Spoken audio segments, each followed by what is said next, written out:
बिस्मिल्लाहिर्रहमानिर्रहीम। Half truth यानी आधा सच के साथ मैं हूं शाहिद रिंद। नाजरीन, आज जिन दो खबरों पर बात करेंगे, एक खबर कौमी सियासत से जुड़ी हुई है जबकि दूसरी बलूचिस्तान की लोकल बॉडीज़ के पॉलिटिक्स से जुड़ी हुई है। उन पर बात करेंगे और उसमें क्या सूरत हाल है उस पर आपको आगाह करेंगे। कौमी खबर पर बाद में बात करते हैं। पहले खबर पर बात करते हैं बलूचिस्तान के बल्दियाती इंतखाबात पर। बलूचिस्तान के बल्दियाती इंतखाबात का ये तीसरा मरहला था। 2 मरहले पहले हो चुके हैं। तीसरे मरहले में अब यूसीज चेयरमैन मुंतखब हुए और यूसीज चेयरमैन के साथ साथ अब सफ़बंदी शुरू हो गई है डिस्ट्रिक्ट चेयरमैन के लिए। अगला जो मरहला होगा वो डिस्ट्रिक्ट चेयरमैन के इंतखाबात का होगा। बलूचिस्तान के बल्दियाती इंतखाबात के पहले मरहले में दो बड़े अपसेट हमें देखने को मिले थे। एक ग्वादर में हक दो तहरीक ने अपसेट किया था बलूचिस्तान नेशनल पार्टी को। उन्होंने ग्वादर में शिकस्त दी थी और किसी हद तक रिकवर करने की कोशिश की है।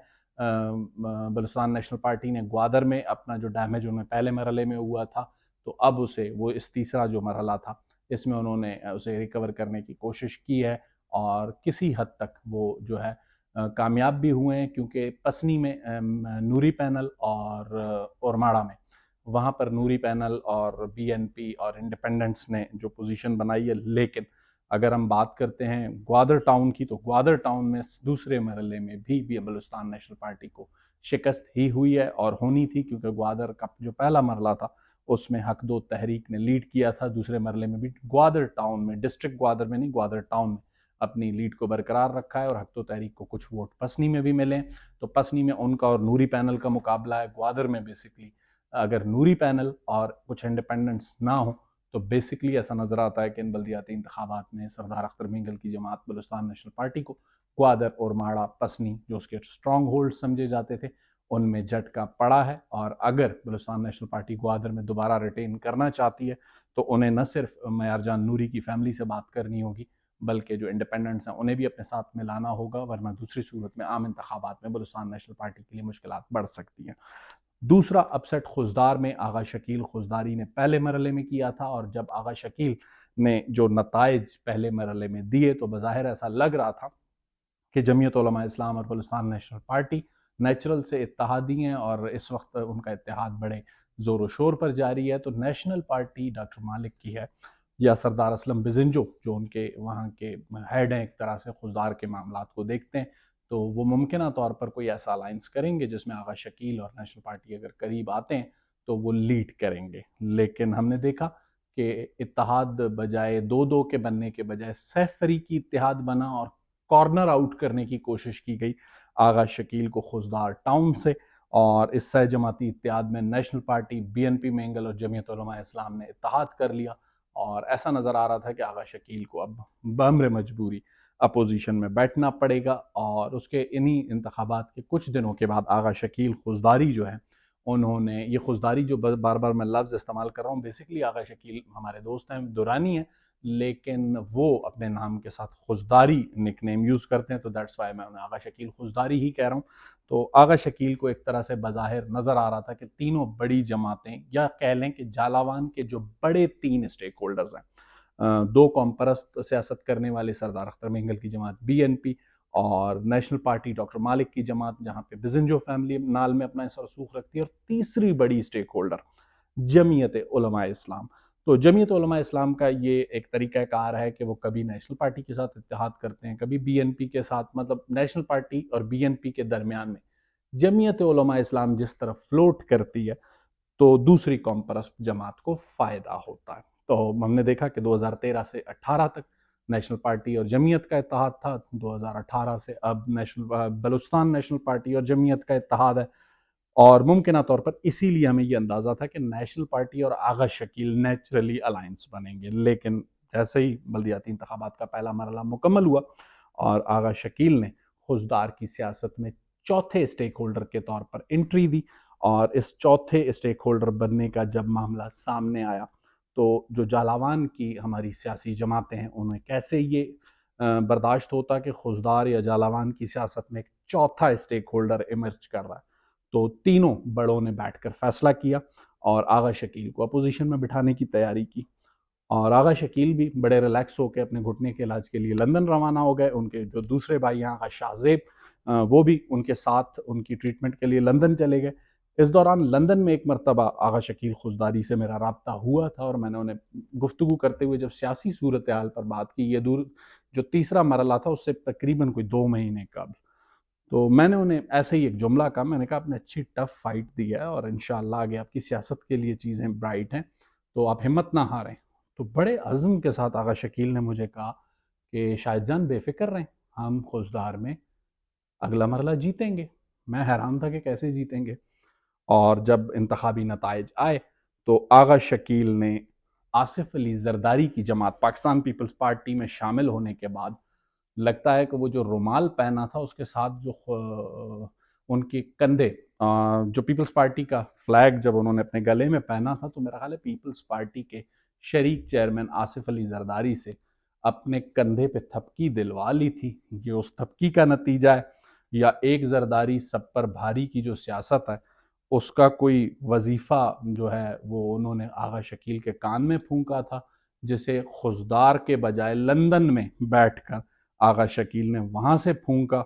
और खुशदार के जो लोकल बॉडीज के नताइज आए, 3 बड़ी जमातें, नेशनल पार्टी, बीएनपी मेंगल और जमीयत उलमा इस्लाम, इनके पास 34 वोट्स थे और 34 वोट्स लेकर भी ये तीनों जमातें आगा शकील के पैनल यानी उनके जो मेयर के कैंडिडेट थे आसिफ जमालदीनी, उन्हें हरा नहीं सके। और इंतखाबी नताइज जो हम तक पहुंचे उसमें आसिफ जमालदीनी जो है 19 वोट लेकर कामयाब हुए। बेसिकली 24 वोट लिए थे आसिफ जमालदीनी ने, जिनमें से 5 रिजेक्ट हुए। और जो रहीम कुर्द थे नेशनल पार्टी, बीएनपी मेंगल और जमीयत उलमा इस्लाम के कैंडिडेट, उन्होंने 34 वोट लिए लेकिन उनके 21 वोट रिजेक्ट हुए। तो इस तरह वो गेम से आउट हुए। तो आगा शकील ने, जिसे कहते हैं कि वो बलूचिस्तान की सियासत में 3 बड़ी जमातों को चैलेंज किया है और खुशदार और जालावान में एक चौथे स्टेक होल्डर के तौर पर पहले ही वो इमर्ज हो चुके थे बल्दियाती इंतखाबात के पहले मरहले में। लेकिन दूसरे मरहले में उन्होंने जो जरदारी डॉक्ट्राइन का इस्तेमाल किया है, तो उससे उन्होंने, जिसे कहते हैं, वो तिबले जंग आम इंतखाबात के लिए भी बजा दिया है और अलार्म बेल्स भी बजा दी हैं कि तीनों बड़ी जमातें तैयारी करें, खुशदार का आम इंतखाबात का मार्का बड़ा दिलचस्प होगा, क्योंकि नवाब सनाउल्लाह ज़हरी का भी दस्ते शफ़क़त इस वक्त आगा शकील को हासिल है और वो भी एक स्टेक होल्डर हैं खुशदार की सियासत के और बड़े स्टेक होल्डर हैं। वो कि उनका हल्का थोड़ा खुशदार सिटी से बाहर है, लेकिन यहाँ पर उनका इन्फ्लुएंस मौजूद है जहाँ पर खुशदार नाल की सीट पर आगा शकील ने कंटेस्ट करना है। तो बड़ा दिलचस्प मुकाबला होगा आम इंतखाबात में अगर हम कैनवस पे रखते हैं इस लोकल बॉडीज़ के फ्रेम को। तीसरा नतीजा आवारान का ज़रूर डिस्कस करूँगा। आवारान वज़ीर आला बलूचिस्तान का होम टाउन, मशके और आवारान टाउन, जो बेसिकली 3 बड़े टाउन्स हैं, जाहू, मशके एंड आवारान। आवारान जो मेन हेडक्वार्टर है। तो 3 में 2 जगह पे वज़ीर आला बलूचिस्तान कुद्दूस बिज़नजो को शिकस्त हुई और एक जाऊ जो उनकी, जिसे कहते हैं, आबाई इलाका भी कह सकते हैं, जाए पैदाइश भी कह सकते हैं, वहाँ पर वो कामयाब हुए हैं। तो ज़िले का जो इलेक्शन है वो बड़ा दिलचस्प होगा। 2-1 की लीड है अपोजिशन के पास, जो कॉम्परस जमाते हैं, बलूचिस्तान नेशनल पार्टी और नेशनल पार्टी और अली अदर मोहम्मद हसनी इंडिपेंडेंट उनका ग्रुप है।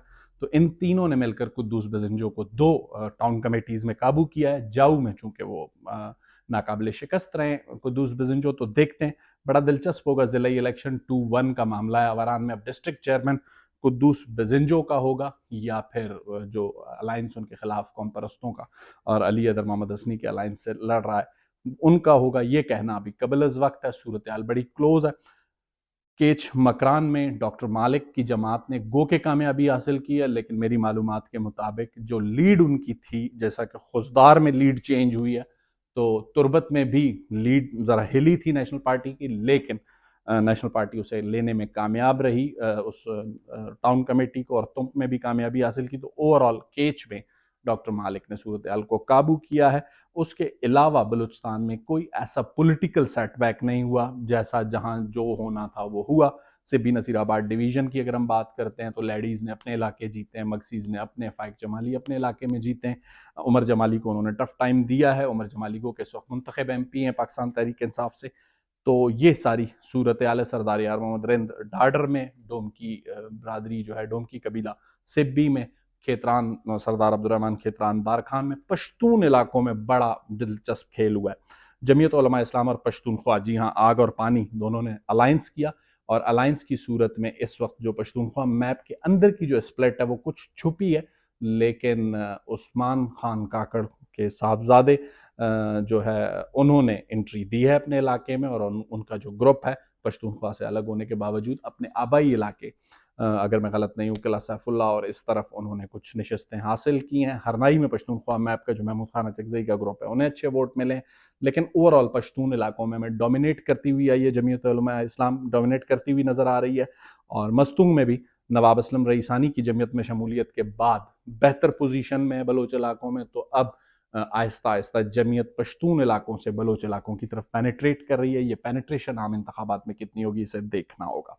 ओवरऑल ये सिचुएशन थी बलूचिस्तान की बल्दियाती इंतखाबात की, और इसका ये एक अक्स होते हैं आम इंतखाबात का, ज़रूरी नहीं है इतने ही रिफ्लेक्ट करें, 50% रिफ्लेक्ट करेंगे।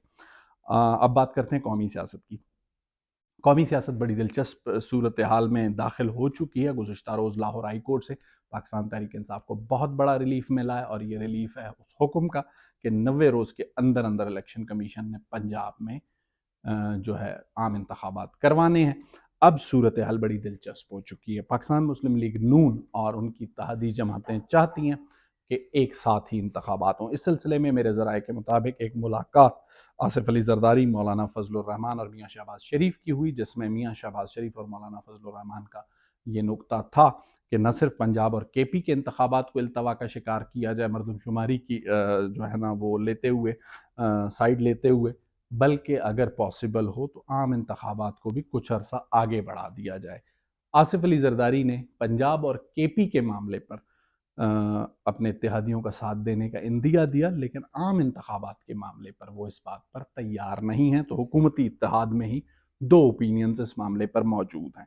अब जो सूरत हाल है उसमें लाहौर हाई कोर्ट का फैसला, अब इस मामले को कोई सुप्रीम कोर्ट ले जाता है नहीं ले जाता, जो भी हो 67 डेज आर लेफ्ट। जी हाँ, 67 डेज, 67 दिन अगर उर्दू में कहते हैं, रह गए, और 67 दिनों में पंजाब में इंतखाबात होने हैं। एक बहस ये भी है कि पंजाब और खैबर पख्तूनख्वा में अगर अलग इंतखाबात होते हैं और पाकिस्तान के दो सूबों में अलग और कौमी सतह के जो इंतखाबात हैं वो अलग होते हैं, तो ये एक बहुत बड़ा कंट्रोवर्शियल मैटर हो जाएगा, क्योंकि पंजाब और केपी में जो जमातें लीड करेंगी वो आम इंतखाबात के वक्त वहाँ पे मैनिपुलेट भी करेंगी और चीज़ों को कंट्रोल भी करेंगी। तो जो भी विनर हो, अपोजिशन ने उस नतीजे को मानना नहीं है। पीटीआई अगर जीतती है पंजाब और केपी के इन इंतखाबात को 67 दिन बाद वालों को, तो फिर पाकिस्तान मुस्लिम लीग नून और उसकी इत्तेहादी जमातें, खासकर केपी में जमीयत उलमा इस्लाम का बड़ा स्टेक है, एएनपी केपी में मौजूद है, Pakistan Peoples Party stakeholder है, तो फिर ये रिजल्ट्स को नहीं मानेंगे। और अगर पीटीआई को शिकस्त होती है तो पीटीआई ने तो वैसे ही कुछ नहीं मानना, जो अब भी नहीं मान रही।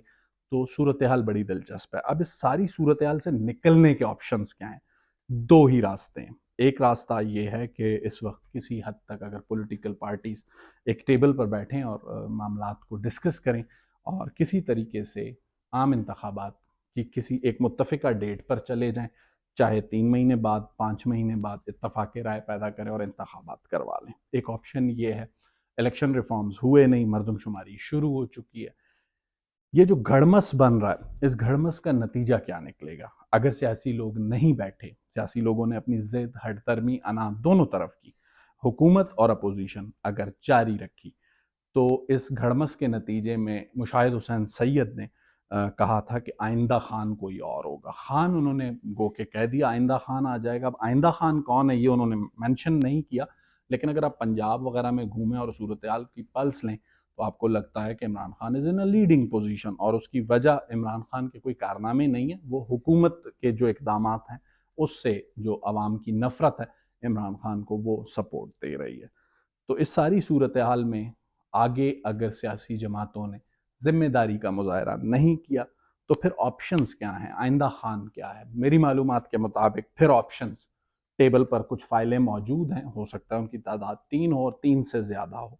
एक पर लिखा हुआ है कौमी हुकूमत, एक पर लिखा हुआ है टेक्नोक्रेट गवर्नमेंट, और एक है इमरजेंसी। तो फिर इस सारी सूरत हाल में अगर सियासी जमातें बैठती हैं और डायलॉग करती हैं, ग्रैंड नेशनल डायलॉग करती हैं, तो मुमकिन है मामला कौमी हुकूमत पर मुंतज हो और कुछ अरसे के लिए मुल्क को कौमी हुकूमत के ज़रिए चलाया जाए, इकॉनमी का क्राइसिस, पॉलिटिकल क्राइसिस को साइड पे किया जाए, और इनसे निकलने के बाद एक इलेक्शन रिफॉर्म्स की जाए, और फिर इंतखाबात करवा लिए जाएं, चाहे 2024 हो या 25 हो। इसके लिए लेकिन तमाम सियासी स्टेक होल्डर्स का एक टेबल पर बैठना ज़रूरी है, जो बज़ाहिर नज़र नहीं आ रहा। दूसरा option, technocrat government slash emergency. सियासी जमातें अगर नहीं बैठी तो फिर बाकी दो फाइलें मौजूद हैं, और on the timing of decision अगर पहली फाइल ने सूट किया, यानी नेशनल गवर्नमेंट, पॉलिटिकल लोग ही बैठें और अपने मामलात को सुलझाएं, तो ये एक बेहतर ऑप्शन हो सकता है नेशनल गवर्नमेंट।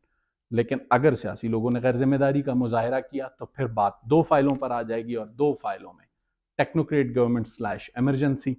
अब फैसला सियासी लोगों ने करना है, लेकिन मामलात अब ये हो चुके हैं कि फाइलों की तादाद 6-7 से कम होते होते 3 पर आ गई है। अब इन 3 में एक आखिरी मौका सियासी लोगों के पास बच गया है। आप उसे वो ऑप्ट करते हैं या नहीं, इसका फैसला आने वाले दिनों में होगा, और अगर नहीं किया तो फिर टेक्नोक्रेट फॉर्म ऑफ गवर्नमेंट और एमरजेंसी इज ऑन कार्ड्स। आखिर में अगर आपको हमारी वीडियोस और खबरें पसंद आए तो हमारे चैनल को सब्सक्राइब करें, लाइक का बटन जरूर प्रेस करें और बेल का आइकन जरूर दबाइएगा, ताकि हमारी नई वीडियोस आपको मिल सकें। Thank you.